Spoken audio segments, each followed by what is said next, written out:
I'm Gab, he's Jules. Grey skies over West London, but that's okay because we're here to brighten things up. After a pretty intense weekend of football, Manchester City now 5 defeats in a row. Wow. We have Bayern winning on Friday night. We have Napoli still top of the table in Serie A. How about that? Barcelona dropping points. Valverde right back. Thank you, Carlo, for listening to me.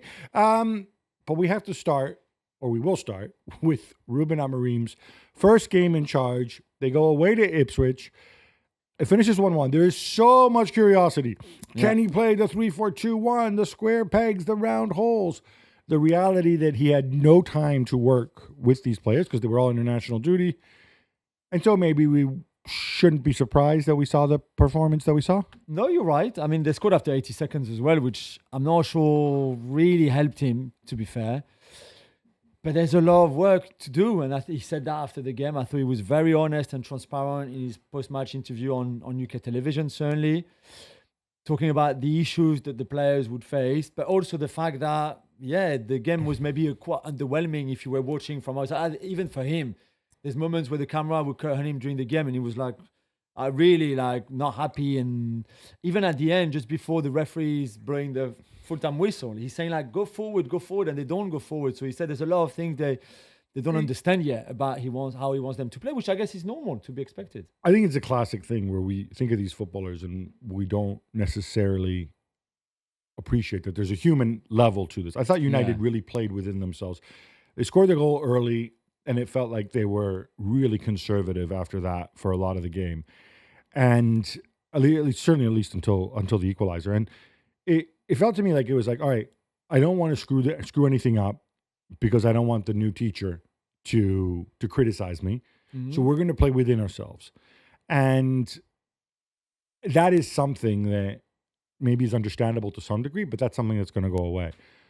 What I'm not sure is going to go away is some of the work that he needs to do with these players to teach them the pressing movements that he wants. This takes time. And it looked to me like, initially we saw that Rasher, Garnacho, Bruno front three. Then later we saw Xerxes, we saw Højlund, we even saw Mason Mount. It starts from the front in this system. And I'm talking off the ball. Off the ball, it wasn't there. Movements on the ball, we saw some bright sparks from Ahmad, I thought. But you have to have that, for this to work, you have to have the box working. And it's going to take time because you have to teach these things. You have to choose the right people, obviously, which is a whole other discussion. But then you have to teach these concepts. Yeah, they ran 102 kilometers in the game as a team, which is, I think, their lowest amount this season in game this season. It's really low. In the Champions League, teams run between 115, 120 Ks a game. To run just over 100 kilometers is not much at all.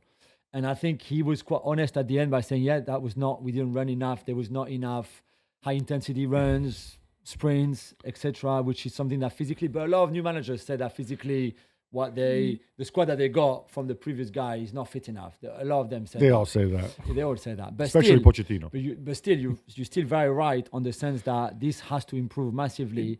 And their press against Ipswich.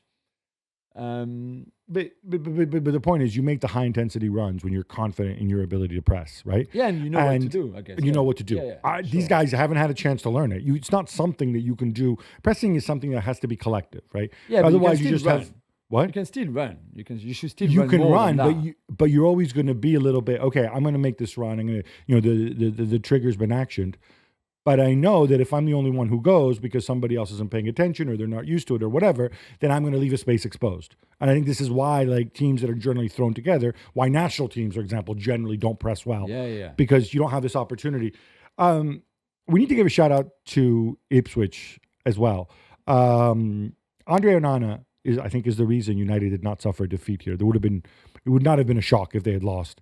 Two huge saves, both off of the lap. Yeah, the first one, I mean, he makes himself big. I don't think he knows too much about it because the lap just smashes it onto him instead of trying to place the ball, which I really, for as good as I think Liam Delap is and will be, this is just not acceptable at this level, I think.